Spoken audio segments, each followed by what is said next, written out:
Queridas irmãs, queridos irmãos, então que a paz do nosso bondoso Mestre Jesus permaneça conosco.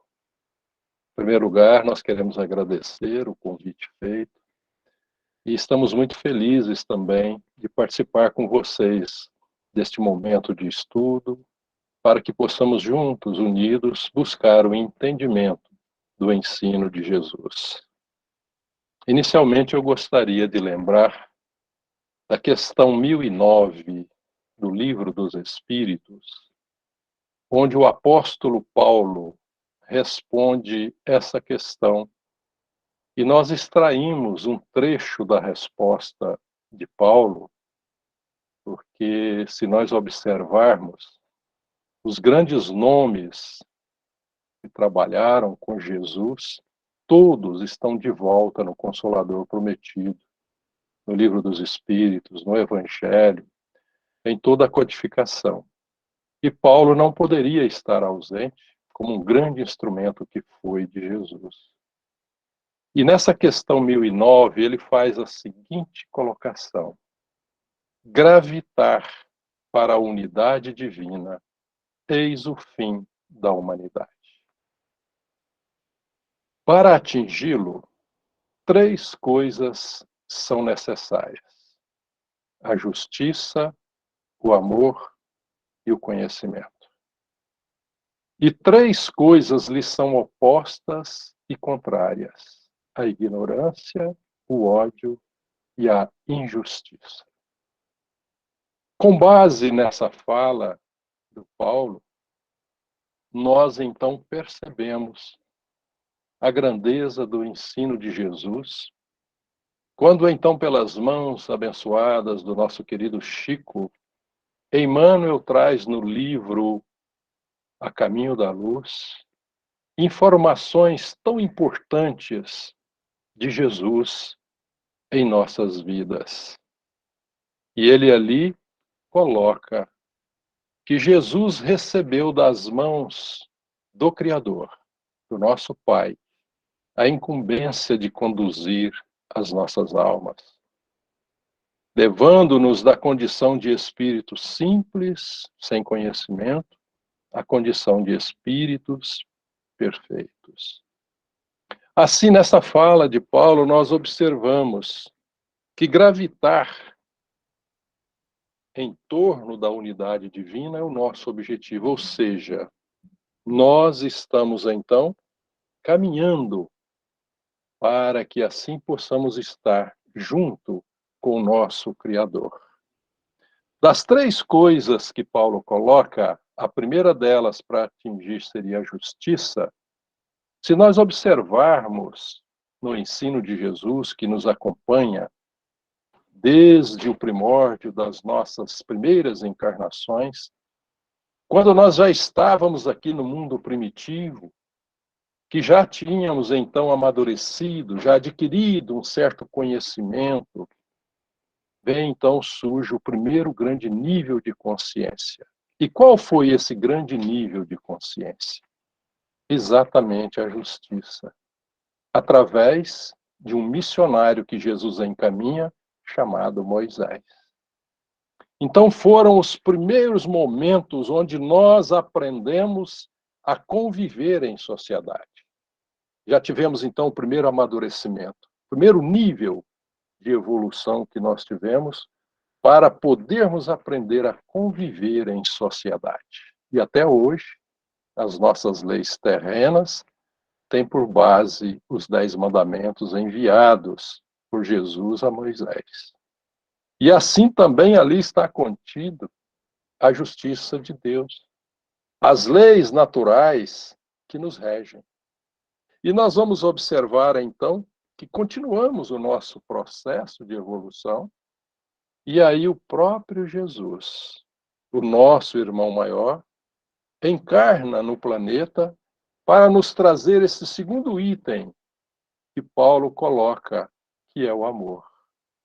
Jesus, portanto, vem modificar profundamente o nosso relacionamento uns com os outros, até mesmo o conhecimento de Deus, a concepção, vamos dizer assim, do nosso Pai. Porque se nós buscarmos até então, no Velho Testamento, uma frase que poderia definir Deus para nós seria: o temor a Deus é o princípio da sabedoria. Mas com Jesus ele muda tudo isso. E ele nos coloca que o amor a Deus é o princípio da sabedoria. Amar a Deus sobre todas as coisas. E assim Jesus nos traz esse conjunto de leis naturais capazes de modificar profundamente a nossa maneira de ver, de enxergar e de conduzir as nossas vidas, trazendo assim a manifestação viva do amor. E posteriormente, já amadurecidos por mais um longo período, surge então o terceiro grande nível da nossa humanidade, que é o terceiro ponto que Paulo coloca aqui, que é o conhecimento. E Jesus então faz essa promessa, onde nós observamos que com o Consolador prometido, ele nos afirma que ele enviaria outro Consolador e que estaria eternamente conosco, nos ensinaria todas as coisas. Ora, o que pode estar eternamente conosco? É exatamente o conhecimento. E é assim que nós observamos que nós temos esse tesouro na mão, que é o Consolador, onde nós podemos então nos orientar e assim buscar o entendimento daquela frase que está em João, no capítulo 8, no versículo 32, quando ele fala: conhecereis a verdade, e a verdade vos libertará.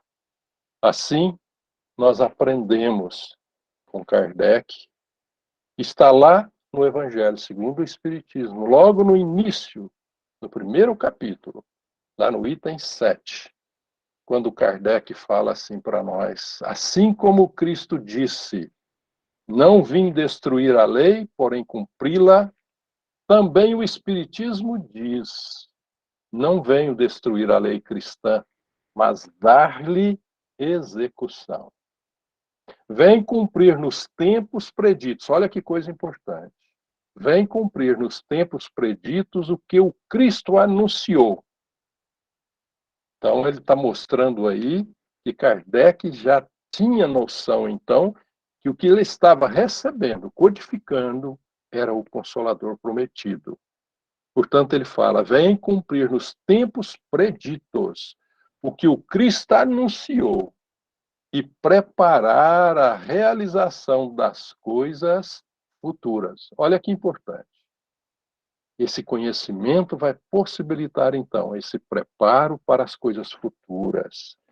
Aí ele fala assim: ele é, ou seja, o Espiritismo, obra do Cristo, que ele mesmo, Cristo, preside, conforme igualmente o anunciou, a regeneração que se opera e prepara o reino de Deus na Terra.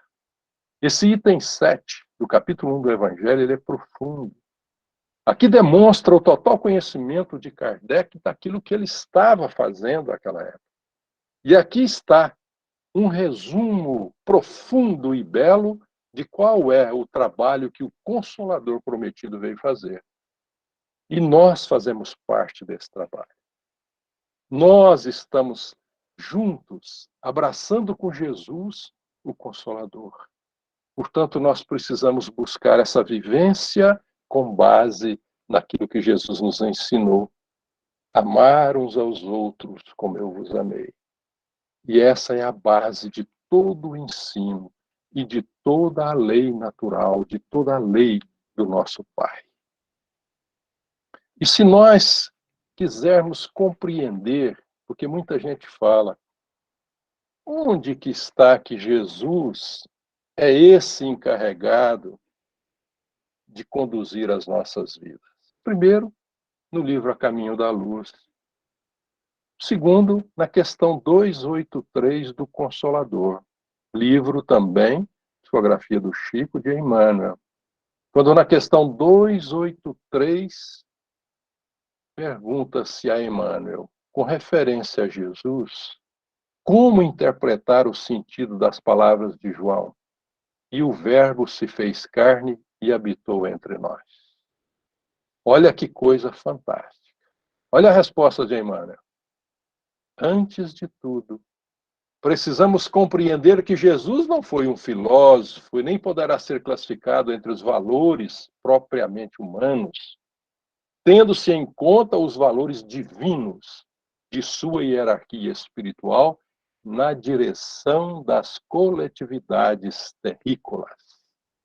Olha que coisa. Aqui está claro, mostrando que ele é de uma hierarquia espiritual altamente grandiosa e que ele é o diretor da coletividade terrena. Ou seja, aí Emmanuel continua, enviado de Deus. Ele foi a representação do Pai, junto do rebanho dos filhos, do seu amor e da sua sabedoria, cuja tutela, olha o termo, cuja tutela lhe foi confiada nas ordenações sagradas da vida no infinito, comprovando assim que Jesus é o nosso tutor. E tutela, ela só pode ser dada a alguém que tem condições de conduzir a vida de outros. Mas Emmanuel finaliza dizendo assim, diretor evangélico do orbe. Aqui está, Jesus é o governador. Seu coração não desdenhou a permanência direta entre os tutelados, dando ensejo às palavras do apóstolo acima. O Verbo se fez carne e habitou entre nós. Quer dizer, ele reencarnou para trazer a lei do amor. Olha que coisa mais bela. No momento tão desafiador que nós estamos vivendo agora, de tantas mudanças que nós estamos atravessando, é tão importante nós percebermos que não estamos sozinhos, que quem está no comando é Jesus, e que não tem nada, nada, absolutamente nada fora do lugar. E isso nos possibilita o conhecimento necessário, não para fazer parte de uma multidão de pessoas desesperadas, angustiadas, tristes, mas de uma equipe em que conhece a realidade nossa, a realidade do mundo espiritual, a realidade da equipe de Jesus que trabalha e que conta conosco para a realização de implantação desse Consolador na Terra e de fazer aquilo que Kardec coloca no item 7 do capítulo 1º. Portanto, é gratificante nós sabermos disso. E assim, para que nós possamos adentrar exatamente no estudo de hoje, que é tão importante porque vem demonstrar que além de não estarmos sozinhos, que Jesus está cuidando de nós, ainda existe trabalhadores designados para auxiliar a nossa caminhada aqui na Terra. E nós vamos começar com a questão 258 do Livro dos Espíritos, porque a maioria, às vezes, grande parte, às vezes a gente ouve dizer, meu Deus, eu não tenho nada a ver com essa família minha, eu nasci no lugar errado, não tem nada a ver, não pareço nada com ninguém, penso totalmente diferente. Aí nós vamos ver o que os espíritos falam a respeito disso. Existe um planejamento reencarnatório. Nós não estamos aleatoriamente nascendo em lares, em famílias. Existe um trabalho todo realizado e nós escolhemos isso. Na questão 258, Kardec pergunta aos espíritos superiores: quando no plano espiritual, antes de começar nova existência corporal, tem o espírito consciência e previsão do que lhe sucederá no curso da vida terrena?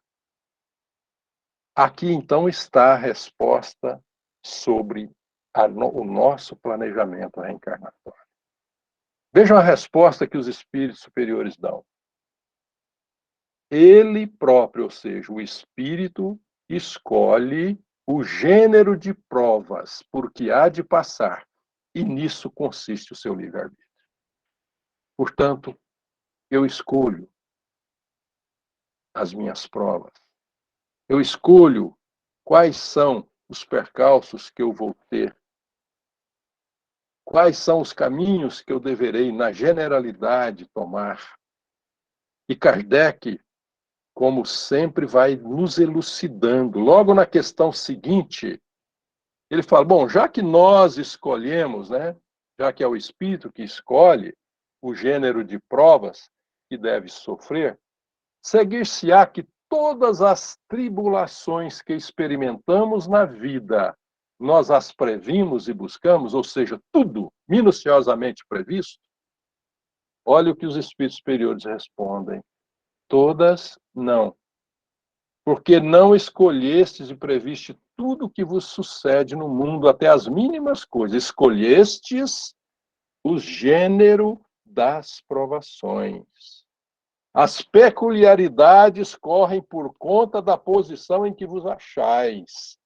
São muitas vezes consequências das vossas próprias ações.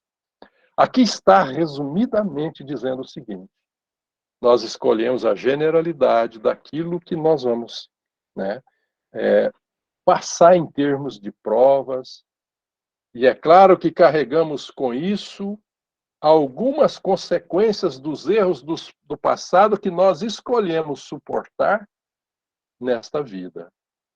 E aí surge a expiação. E a prova para que nós possamos, na nossa convivência diária, ir burilando o nosso espírito para melhorar as nossas escolhas. Aqui está o nosso livre-arbítrio. Então é importante entender. É como um plano de voo. Um piloto faz um plano de voo de Goiânia, por exemplo, a São Paulo.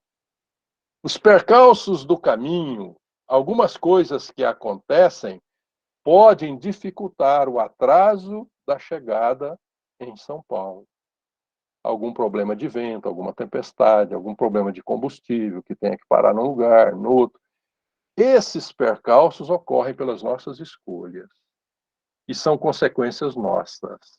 Por exemplo, alguns problemas que nós temos, está lá no Evangelho, capítulo 5, Bem-aventurados os aflitos, causas atuais das aflições e causas anteriores. Então, nós podemos, através das nossas escolhas, das nossas atitudes, complicar a nossa saúde, a nossa caminhada evolutiva. Mas não podemos esquecer que Jesus veio trazer o amor. E quando Pedro nos afirma, o amor cobre uma multidão de pecados. Então é preciso ter em mente isso, mesmo que somos espíritos ainda a caminho da evolução, espíritos ainda errantes, nós podemos corrigir os nossos erros através do exercício do amor. Portanto, aqui está a base. Eu quis trazer para que nós temos consciência de que nós planejamos a nossa vinda aqui. Estamos no lugar certo, no momento certo, na hora certa, com as pessoas certas. Então, é importante esse entendimento. Bom, baseado, então, nesse fato, nós podemos, então, considerar o seguinte. Bom, já que eu planejo tudo, e aí? Quando eu encarno, então, ou reencarno, aí vem a questão 489 que Kardec faz aos espíritos. Há espíritos que se liguem particularmente ao indivíduo para protegê-lo? Olha que beleza a pergunta de Kardec. E aí eles respondem: há o irmão espiritual, o que chamais bom espírito ou bom gênio. E Kardec aprofunda: o que se deve entender então por anjo de guarda ou anjo guardião? Olha a resposta dos espíritos: espírito protetor, pertencente a uma ordem elevada. Meu Deus, aqui tem uma informação importantíssima. Quer dizer que quando eu reencarno, ainda eu tenho a assistência de um espírito no plano espiritual, que vai me auxiliar nessa caminhada. E mais uma coisa, ele é de uma ordem mais elevada. Olha que coisa importante.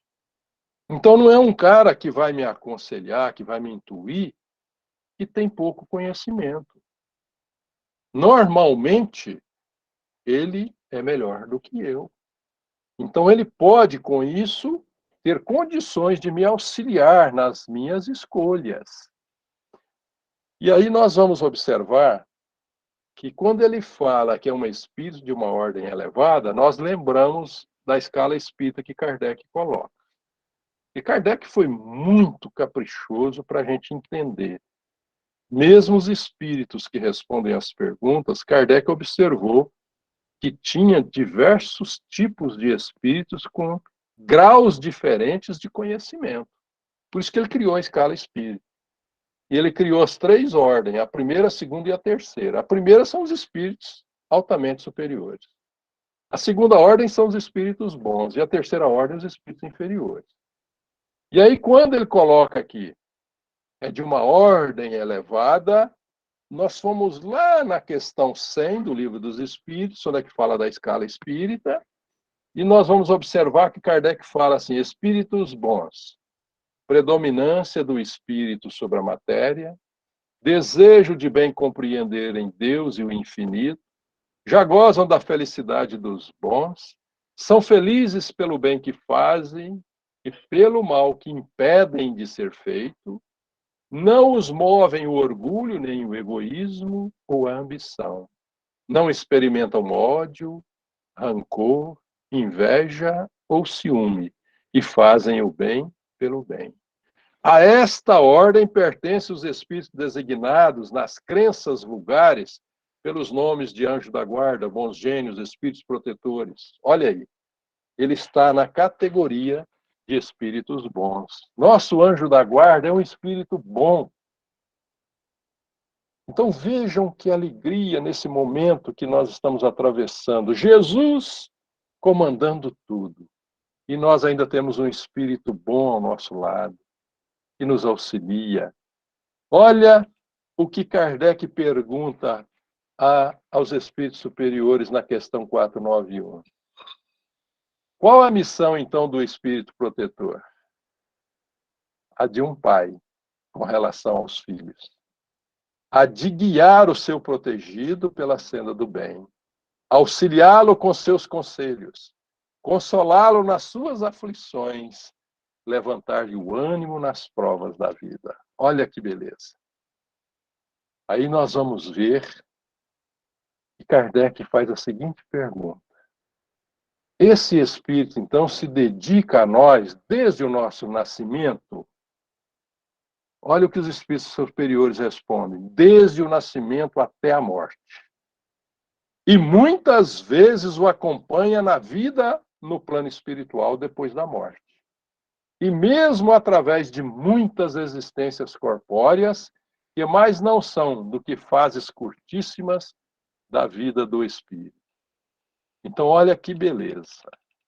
Com isso, nós passamos a ter um conhecimento profundo do nosso anjo da guarda, que nos acompanha, às vezes, até antes dessa reencarnação, e desde o berço até o túmulo, e continua nos auxiliando no plano espiritual.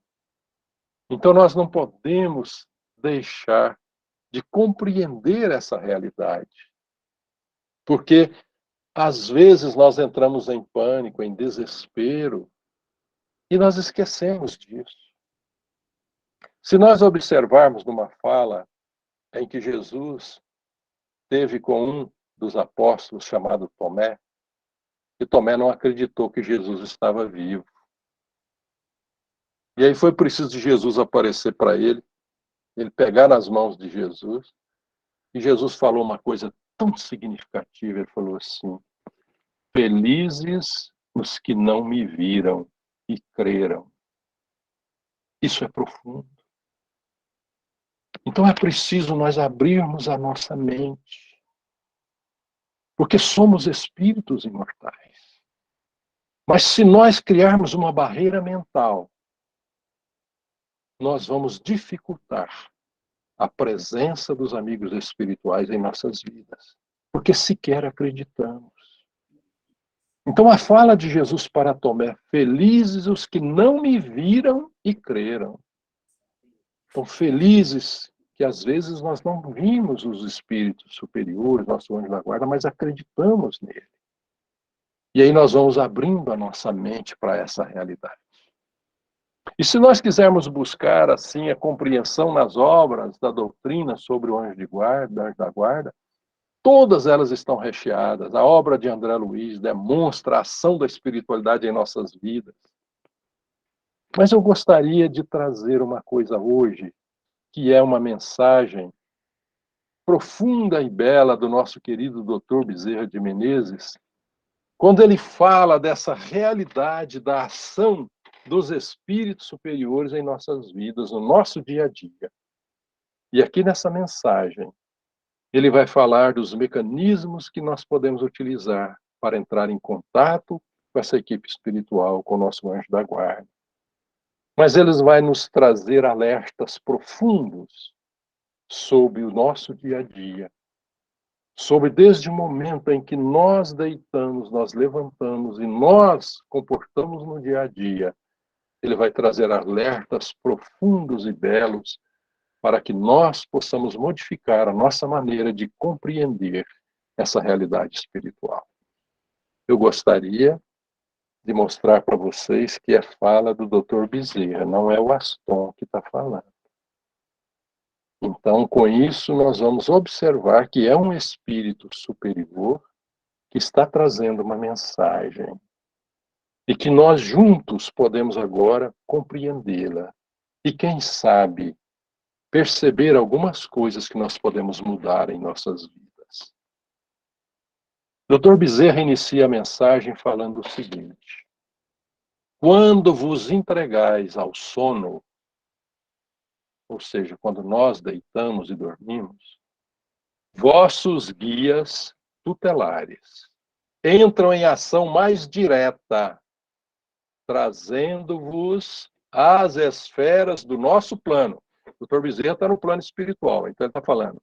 Então, quando a gente deita, os nossos amigos, o nosso anjo da guarda, nos leva então para o mundo espiritual, para a restauração das forças físicas combalidas pelas contínuas e extenuadas agitações da vida moderna.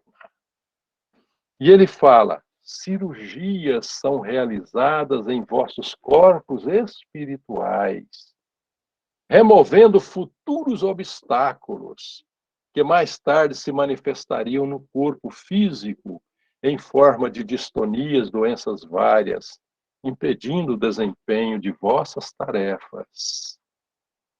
Recargas energéticas são procedidas por técnicos do nosso plano, quando vossas energias entram no eclipsar das convulsões emocionais mais densas, todas elas procedidas pelos recalques dos milindres e das paixões. Essas informações são importantíssimas. E aqui cabe, então, já um primeiro parênteses. Dr. Bezerra está dizendo que quando nós deitamos, nós podemos sair do corpo físico e ser levados ao plano espiritual. Existe uma frase que diz assim: onde está o teu tesouro, aí está o teu coração. Quando nós deitamos e dormimos, para onde nós vamos? Cabe a cada um de nós pensarmos nisso agora. Para onde nós vamos? Quais são as amizades que nós escolhemos para acompanhar quando nós deitamos? Quando nós nos desligamos do corpo físico? Dr. Bezerra está falando que o nosso amigo espiritual é capaz de nos levar para receber tratamentos, complementar desgastes físicos. A Cecília, por exemplo, que estava comentando que ela vem cansada do trabalho, ao deitar ali, estar assistindo a palestra, a equipe espiritual não está agindo. Então é importante nós entendermos essa relação nossa com o plano espiritual. E Dr. Bezerra vai falar uma coisa triste agora, ele vai falar assim, depois de tudo isso, em que a equipe espiritual está atenta, que nós deitamos, ele fala assim, pena que nossos irmãos se desvinculem, ou seja, deixam temporariamente o corpo em precárias condições espirituais, pois muitos sequer abrem os lábios para uma prece de gratidão a Deus antes de se recolherem aos seus leitos. Talvez alguém desconfie de tanta misericórdia para com os deslizes humanos. No entanto, posso vos assegurar que o amor de Deus é incomensurável maior do que todos os nossos desatinos. Não fosse a eterna e inesgotável complacência do Pai, não suportaríamos o peso implacável da lei de causa e efeito. Então aqui, Dr. Bezerra traz um alerta. Como nós podemos modificar a nossa entrada no plano espiritual durante o sono? Fazendo uma oração, buscando o intercâmbio com o nosso amigo espiritual. E ele fala, agradecendo pelo dia e rogando as bênçãos para a nossa noite, para que possamos integrar junto com o nosso amigo espiritual em locais adequados, para que possamos então recompor as nossas energias. Eu me recordo aqui do próprio Chico uma vez dizer que à noite, ao deitar, ele vai para o plano espiritual estudar, juntamente onde o Emmanuel era o professor. Isso é fala do Chico. Então vocês imaginam, nós temos condições para isso. Só que nós precisamos modificar a nossa condição, fazer as nossas orações, agradecer pelo dia e pedir o nosso amigo espiritual. Mas Dr. Bezerra continua falando assim, vossos anjos da guarda também se incumbem de cuidados diários. Olha, para que, aqui é seríssimo, para que a comida que vos chega à mesa esteja munida dos recursos espirituais necessários ao desempenho de vossas tarefas, retirando tanto quanto possível as influências deletérias nascidas da invigilância mental e da falta de asseio verbal na hora da refeição. Então, aquilo que eu disse, o Dr. Bezerra está trazendo alerta para nós. Então, na hora da nossa refeição, ele fala que os nossos amigos espirituais, nosso anjo da guarda, vai retirar as influências negativas, mas que às vezes eles encontram dificuldades, porque sequer naquele momento agradecemos. E na maioria das vezes, ligamos a televisão ou o celular e vamos ouvir as notícias tristes, pesadas, profundas, carregadas de influências negativas. E como nos alimentamos junto com tudo isso. E aí ele vai fazer outro alerta.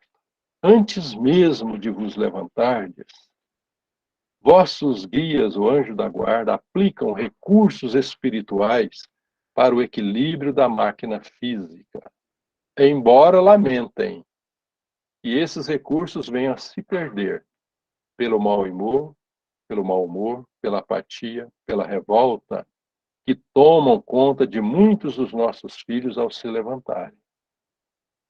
Então aqui vem outra mensagem importante dele. Ao levantarmos, ao invés de nós ficarmos revoltados por mais um dia de trabalho, as dificuldades da vida, nós desligamos do nosso amigo espiritual. Ao invés disso, fazer a prece, rogar a ele as bênçãos para o nosso dia, para que tenhamos condições de receber as orientações dele nas nossas escolhas do dia a dia. Então, isso é importantíssimo. E assim, Dr. Bezerra fala que, apesar de tudo isso, de nossa parte, um simples gemido de dor ainda nos constrange o coração. E é por isso que sempre solicitamos a Jesus que permita atender em seu nome os que passam pelas provações. E assim, ele diz, falamos isso para demonstrar o quanto Jesus é nosso socorro. Toda cura que se realiza no planeta é obra e milagre do grande amor de Jesus por todos nós. Assim, ele encerra a mensagem dizendo: gostaríamos de aproveitar essa oportunidade para humildemente reiterar aos nossos filhos da alma os apelos que jamais ouvidemos de consultar o nosso médico Jesus em nossas dificuldades no campo da saúde e da harmonia. Então essa mensagem ela é muito oportuna quando nós passamos a ter um conhecimento do anjo da guarda e algumas orientações de um espírito superior, que é o Dr. Bezerra, para nos trazer alerta no nosso dia a dia, na nossa convivência diária, nas nossas trocas de experiências uns com os outros e da importância da oração, porque ela nos possibilita a ligação com o plano espiritual, dando-nos assim condições de podermos então receber ajuda no nosso dia a dia, na nossa vida diária. Assim, esses conceitos do anjo da guarda passam então a modificar profundamente a nossa maneira de compreender e de entender. E eu gostaria de finalizar a nossa fala, depois desses conhecimentos, aproveitando esse momento tão significativo e lembrando de uma pequena história que a Hebe Camargo, quando fazia o seu programa, ela entrevistou o Chico e perguntou ao Chico assim: "O Chico, você já olhou nos olhos de Jesus?" E aí o Chico, né, com aquela humildade toda, ele disfarçou e falou assim: "Olha, eu vou te contar uma história. É uma história que está no livro Antologia Mediúnica do Natal e ela é contada por Humberto de Campos sobre os olhos de Jesus." Então ele relata o seguinte: existia naquela época, antes da vinda de Jesus, um frequentador assíduo do Templo de Jerusalém por nome Simeão. Já com seus cabelos brancos, seus mais de 70 anos de idade, profundo conhecedor da lei, e ele sabia, pelos profetas, que o Messias estaria entre nós, que o Filho de Deus estaria conosco, que nasceria na nossa terra, para poder reformar o mundo, modificar o mundo. E ele, então, já com a sua idade avançada, ele fazia as suas orações à noite e pedia a Deus para que ele não passasse para o plano espiritual sem conhecer o Messias, o Filho de Deus na terra, o menino Jesus. E assim ele orava todas as noites e ia para o templo na esperança de, quem sabe, poder um dia encontrar o Messias. E assim, Humberto de Campos relata que, certa feita, ele estava então no templo quando entra pela primeira vez Maria, José e Maria com Jesus novinho nos braços. Imediatamente os olhos de Simeão encheram de água, porque ele percebeu que ali estava entrando no templo pela primeira vez o menino Jesus, o Messias, o Filho de Deus que viria modificar o mundo. E ele então levanta trêmulo, se dirige até Maria, olha para ela e pede para carregar Jesus novinho nos braços.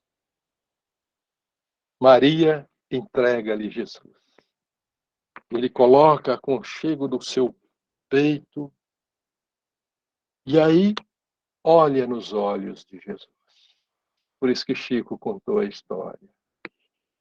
E olhando nos olhos de Jesus, ele fala: meu filho, mas como você vai modificar o mundo? Transformar o mundo? Se pelo menos tivesse nascido num berço de ouro, talvez tivesse recursos suficientes para mudar o mundo, mas nasceste numa manjedoura, no meio de animais. Pobre. E olhava nos olhos de Jesus e falava: mas como você vai modificar o mundo? Se pelo menos fosse um príncipe, filho de um rei, talvez você tivesse exército sob o seu comando que pudesse modificar o mundo e transformá-lo. Mas filho de um carpinteiro, como, meu filho, você vai transformar o mundo? E diz que nesse momento, Humberto de Campos relata que Jesus tirou a sua mãozinha direita e bateu repetidas vezes no peito de Simeão. E Simeão, em lágrimas, reconhece que Jesus já trazia a sua primeira grande mensagem, que a reforma do mundo seria feita pelo coração. E é exatamente isso, minhas queridas irmãs, meus queridos irmãos, que Jesus veio nos trazer. Essa mensagem sublime e bela do amor. E podermos, então, assim como ele disse, meus discípulos serão conhecidos por muitos se amarem. E essa é a reforma da qual o mundo passará e que Jesus conta com as nossas mãos, com o nosso coração e com o nosso conhecimento para promover essa grande mudança. Sejamos, portanto, instrumentos da paz, instrumentos do amor, jamais do desespero, porque temos o conhecimento dessa realidade e podemos, juntos, unidos, poder apaziguar os corações sofredores, principalmente os desesperados. Então, nós queremos agradecer e rogar a Jesus que continue nos ajudando, nos auxiliando. Muito obrigado.